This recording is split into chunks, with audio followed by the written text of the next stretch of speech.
because I think there could be some really great information that comes out of this. But I basically put this blab together because I've been challenged lately with a couple of the nonprofits that I work with in finding the best ways to utilize what sometimes is limited content because of the nature of the nonprofit, which in and of itself becomes a challenge.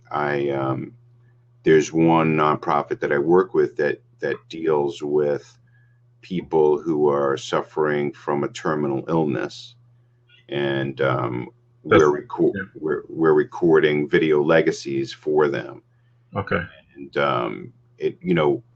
so the challenge becomes, how do we utilize that content that we're recording without invading someone's privacy? And the answer is you can't, without invading someone's privacy. So what we do is in addition to recording these video legacies, we also always record a testimonial with them that's separate from the video legacy that we're recording, right. So that we can at least use something from the client, at least talking about the experience and why they decided to do it, and things like that. But the most impactful content that we record is obviously, private, and we promise not to share it. So it becomes a real challenge. Whereas if people really saw the valuable content that we're recording, it would certainly move them to support us, or to spread the word about the organization. So in a situation like that, it's very sensitive material, and you really can't, exploit that material for the gain of the organization, because it becomes counterproductive, because then people won't want to do it, because you're sharing this content with the public that you promise not to share. So presents a bit of a challenge. Yeah, so I'll tell you, the one I'm working with is somewhat similar in that they help primarily cancer, but terminally ill adults who have children create a lasting memory. So they help with trips to Disney and cruises and things like that. So somewhat similar. And they do share the stories. Now, they haven't given me any video content yet, but they have shared testimonials and stories and pictures. Mm-hmm. So is this kind of like Make-A-Wish in a sense? It's like the reverse of Make-A-Wish. So instead of the child, it's a parent. It's a parent. Right. Mm-hmm. So well, that's interesting. There's definitely synergy there for sure, yes. Because our criteria for someone recording a free video legacy with us is that they have children under the age of 21. Okay. So that, and then they're diagnosed with a stage 3, stage 4, terminal illness. Right. And then they qualify. So that, that's probably similar in a sense to what the organization you work with in terms of criteria. Do they have a similar I cutoff don't like know that? the exact criteria, but from what I've seen, everybody seems to be stage 3, stage 4. Yeah, and then with young kids. Right, exactly. Yeah. So that's the exact demographic, and it's it's heart-wrenching. This type of thing. We did a recording this morning. And since the organization has gotten a lot of national exposure, we do a lot of the video recording via Skype now. Okay. So I recorded just this morning with a woman. I guess she was maybe in her late 30s, and with a 5-month-old. Wow. And a 2-year-old, and it's. The only way that they'll know their mother is through something like this. I mean, obviously, she, a 5-month-old or even a 2-year-old has very real little recollection of Yeah. what they experienced at that age. It's all through shared memories, pictures and video and things like that. So it's it's tough. It's really it's difficult. So it's always a challenge. And she, of course, recorded a testimonial as to why she did this and why she feels it's important and why people should do it. So that's very valuable to us to have. But certainly the material that she recorded in those couple of hours prior to that was very moving. Yeah. But you really can't share it. Yeah. Yeah, that's tough. Because that is more personal. It's directed at the children. Right. That's a tough one. Yeah, and even though we have we have a video release from them to use it, we don't. We just won't do that. We do share it with the therapists who do the interview portion. Mm-hmm. We share it with them as a way to train them so that they can see what these things look like and all of that. But we would never, that would never go on social media or on the website or anything like that, So, but for internal, training purposes for our interviewers and things like that, we certainly have utilized that material. And we'll continue to do so. And there really hasn't been anyone that we've worked with that have asked us not to. Okay. Because of then, of course, we would, adhere to that. Privacy is kind of our number one concern. So. Right. Understandably. Yeah. Now, is that the organization that you did the grants, Yes. Google grants for? Yes. So yeah, you'll be. I mean, I'm trying to put my own nonprofit together. It's been a little slow go. It's not, definitely, they don't make it easy for sure, but mine is a little less. Well, I'll just tell you what it is. It's so what I'm trying to do is create a foundation that helps disadvantaged kids acquire resources to be able to play in organized sports. So Mhm. I'm a coach too. I coach baseball. And my son plays baseball. My oldest played softball for, I don't know, probably 15 years. And I love it. But I see that there are kids that can't play because either they can't afford the equipment or they can't afford the league fees, Right. Things like that. And I think it's really important for kids to get involved in sports at a young age because it helps them build their character, their Mhm. leadership skills and team skills, team building. So I'm trying to start that. It's been a slow go, but I also, I try to help where I can, and so I help this. It's called Treasure Time. I help them out. I've rebuilt their site, and I set up their Google Grants today. And like I said, I did it this morning. It's the actual grant is already done. Mm-hmm. It's just the ad part that's pending.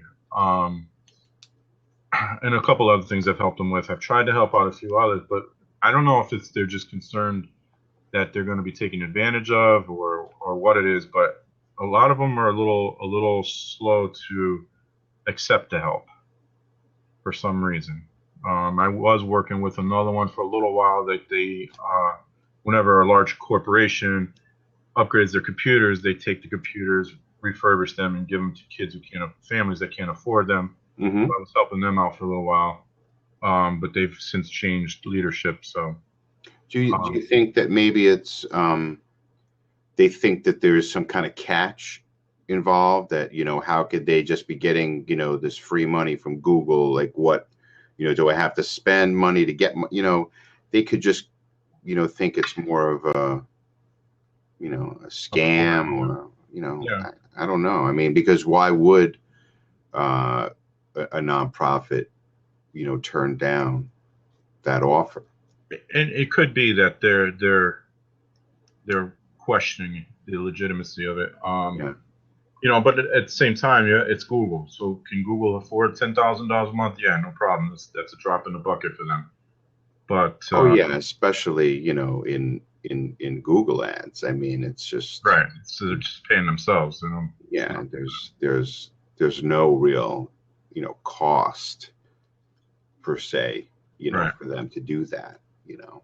Right. Um, so yeah, no, it'd be interesting. I'm definitely planning on looking into that. But you're right. There have been times where it's hard to convince them to take money. A good example for me was I had worked with a nonprofit for about 5 years that was in the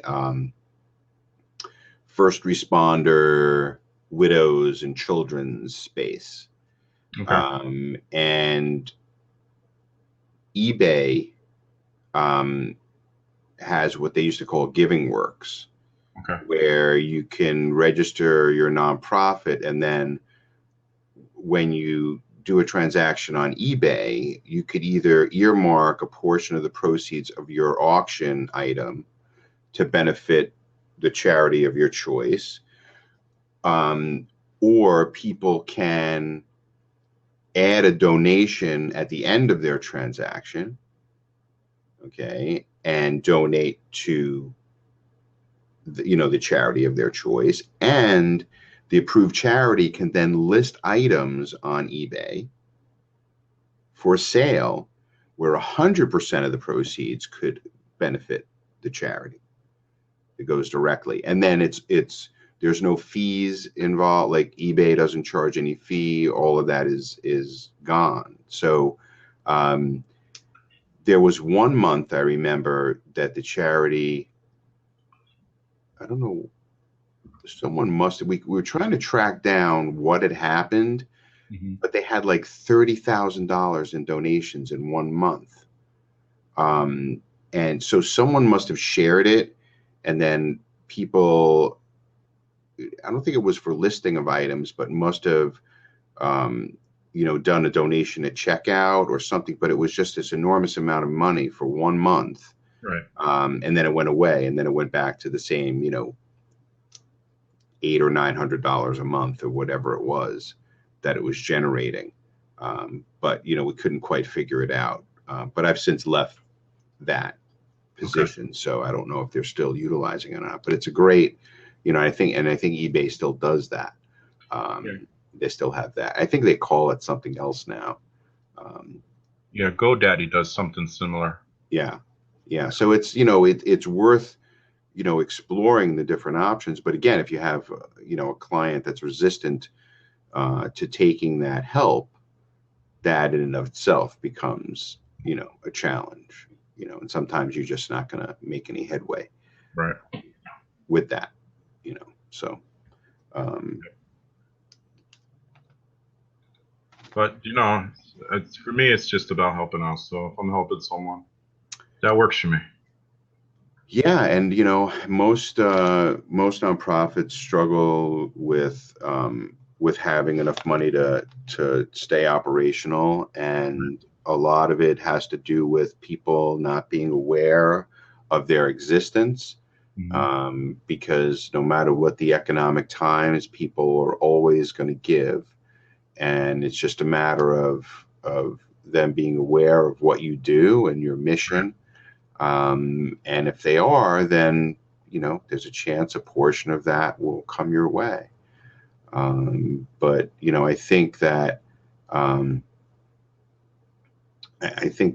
the days of the big corporate checks being written are over, and I think looking at the $10 and $20 donations in a much larger amount is really what the future is for a lot of these charities, because these big corporations are just not doling out the dollars the way they used to. But in turn, the companies that can offer in-kind services either for free or at a substantial discount, then like this Google Grants thing, you just have to find them so that you can take advantage of them. Yep. I don't know if there's a central location where all of these opportunities are listed. But it's, That's a good idea, it would be actually. a good resource to Yeah, compile yeah, to that's an let people excellent idea. know that, hey, something like this exists, because if they're not aware of it, then they can't take advantage of it. Yeah, that's a really good idea. Yeah. There's, I know in Connecticut, I'm in Connecticut. There is an organization that nonprofits go to. And I don't know if I think there's a fee to join, and I've been told they only accept like upper higher tier nonprofits, but Mhm. there's they have a lot of resources available on their website. The name is escaping me at the moment, but so I'd imagine pretty much every state has something similar. But Mhm. yeah, that's a good idea to have a centralized location where you can say, hey, Google has this grant program, and maybe Right. Bing does it too, maybe Yahoo has something, maybe Facebook does Yeah, something. and even if trying to think the last time we did it, but there's a lot of services. So let's say, I think Constant Contact is one of them. They have a separate rate and package for nonprofits. Okay. So I always, when I'm signing someone up, and then they are a nonprofit for a particular service, I always look and see if they have some sort of educational discount or nonprofit discount of some sort, and quite often they're fairly substantial. As much as 50 to 70% off on some things. I know there was some software we purchased for a past client that it was a $500 piece of software that I think they paid about $79 for because they were a nonprofit. So there's always I always look for some sort of offer for a nonprofit if I'm signing up for a new service or something like that. I think Microsoft might have something like that. I'm not sure, but for their Office program, I think they might have Mhm. something. Um, Yeah, they probably do. And I just found out actually, and now I remember what it was. Uh, Salesforce. I don't know oh, if you're familiar with yeah. Salesforce, but they have a nonprofit program where I think it's something like you get a 10 user package and at no cost to the nonprofit. And in most cases, 10 accounts can more than cover most nonprofits, because not everyone is going to need access to that anyway. But that's a huge savings because that's thousands of dollars Yeah. to pay each month for a 10 user package. So that was when I haven't signed anybody up for it yet because they don't need something that robust. But Yeah. I know that it's there for the next client that comes along that can take advantage of that. So, but there's always new things that are coming along in that regard. So, um, I mean, I think that the companies like Salesforce and Microsoft and Google, they have to feel some sense of um, obligation is probably not the best word, but responsibility that they have to give back. You know, well, sure. When you have, companies that have that much exactly. wealth, to not do that, is just going to reflect poorly. But as I don't like to be cynical because I do like to think that they truly want to help people by doing that, and I'm sure that's their major motivation. But I would have to imagine that there's probably some kind of tax advantage Oh, to doing that, and yeah, whatever money they're giving away becomes a write-off of some kind that they're doing. So I guess they're benefiting and they're in turn helping others, but I'm sure it's not all philanthropic in motivation there. But yeah. that's just kind of where my mind sometimes travels. So, but all right. Well, I'm glad we could share some of these things, and there's always new resources coming along. But I think this is the type of conversation that probably has to happen a little bit more frequently in the nonprofit space, so that we can all help each other discover some new resources and that have fairly significant value to them. I think that's really what the biggest benefit is. I like your idea though of putting some type of centralized database together.